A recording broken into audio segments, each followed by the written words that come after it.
ওয়ালাইকুম রহমতুল্লাহ। আজকের আলোচনার বিষয় হচ্ছে ইলেকট্রিক্যাল সিস্টেমে ডাইভার্সিটি ফ্যাক্টর আমরা কিভাবে অ্যাপ্লাই করব এবং বাংলাদেশ ন্যাশনাল বিল্ডিং কোডের ইলেকট্রিক্যাল পার্টে এটা কিভাবে বলা হয়েছে।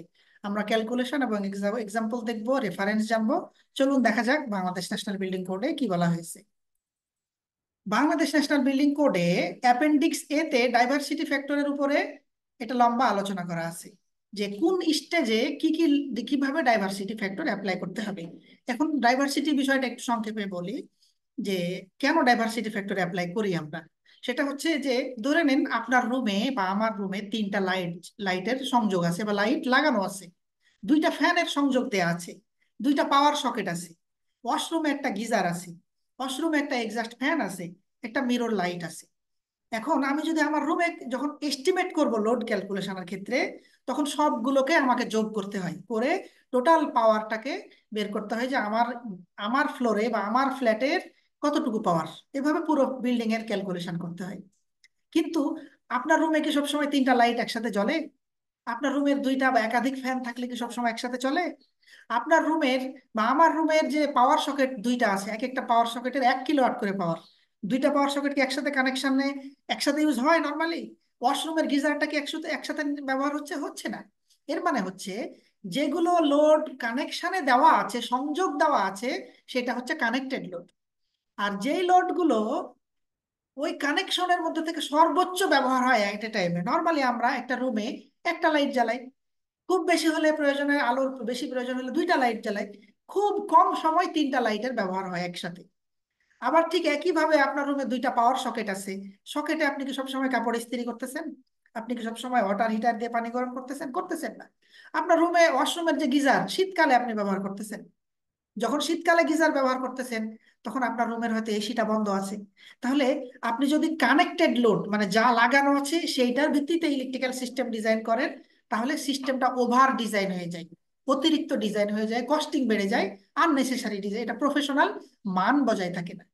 তখন আমরা ডাইভার্সিটি ফ্যাক্টর অ্যাপ্লাই করি। তো diversity factor Bangladesh national building code analysis করে একটা ডাইভার্সিটি ফ্যাক্টরের একটা সাইজ আমাদেরকে বলে দিয়েছে যে কোন ক্ষেত্রে আমরা আনুমানিক কিরকম ডাইভার্সিটি ফ্যাক্টর অ্যাপ্লাই করলে আমাদের সিস্টেমটা সুন্দর হবে।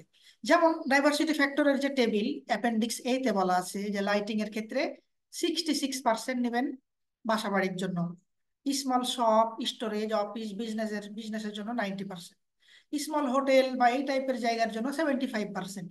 মানে আপনার যদি 100 ওয়াট লোড হয় লাইটিং এর লোড, তাহলে আপনি ধরে নেবেন এটা 75 ওয়াট সর্বোচ্চ ব্যবহার হবে।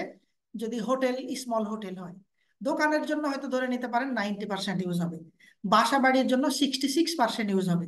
তাহলে আমরা যদি ডাইভার্সিটি ফ্যাক্টর অ্যাপ্লাই করি তখন আমার সিস্টেমটা অনেক সুন্দর হয়ে যায়, আমার কস্টিং কমে আসে, ইকুইপমেন্টের সাইজ কমে আসে।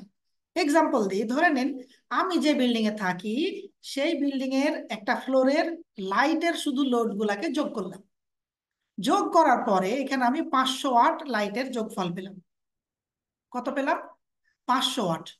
এখন এটা যেহেতু বাসা বাড়ি, তো বাসা বাড়ির জন্য কি বলছে 66% ডাইভার্সিটি ফ্যাক্টর ধরতে হবে। তা আমি কি করলাম, 500 ওয়াট লাইটের লোড ইন্টু 0.66 মানে হলো 66%। তাহলে দেখেন আমার লোডটা কমে কত চলে আসলো, 330 ওয়াট। আপনি যদি 330 ওয়াটের এই সিস্টেম এটাকে মানে অ্যানালাইসিস করে ডাইভার্সিটি ফ্যাক্টর অ্যাপ্লাই করে আপনি যদি কেবল সিলেকশন সার্কিট ব্রেকার সিলেকশন করেন, আপনার ডিজাইনটা হবে প্রফেশনাল মানের একটা ডিজাইন। এই ডাইভার্সিটি ফ্যাক্টরগুলো বাংলাদেশের প্রেক্ষাপটে গবেষণা করে বের করে আমাদেরকে ইঞ্জিনিয়ারিং কোডে বলে দিয়েছে, ফলে আমাদের কাজটা সহজ হয়েছে। এই জন্য আমরা যখন ডিজাইন করি তখন আমাদেরকে অনেক বিষয় মাথায় রেখে প্ল্যানিং ড্রয়িং এবং ডিজাইন করতে হয়। এরকম প্রত্যেকটা স্টেজে লাইটিং এর জন্য, কুকিং অ্যাপ্লায়েন্স, তারপরে সাবস্টেশন, এরকম মানে লাইটিং এর জন্য অ্যাপেন্ডিক্স মানে লোডের জন্য অ্যাপেন্ডিক্স এ তে অনেকগুলা ক্যাটাগরি বলা আছে। অ্যাপেন্ডিক্স এ থেকে আপনারা পুরো ক্যাটাগরি গুলো দেখবেন, আমি একটা এক্সাম্পল দেখালাম। তো ইঞ্জিনিয়ারিং কোডের আলোকে আপনি যদি টপ ম্যানেজমেন্ট জবের জন্য নিজেকে প্রস্তুত করতে চান, ডিসিশন মেকার হতে চান, তাহলে আমার ফ্রি ক্লাসগুলো দেখলে আপনি একটা গাইডলাইন ইনশাল্লাহ পেয়ে যাবেন।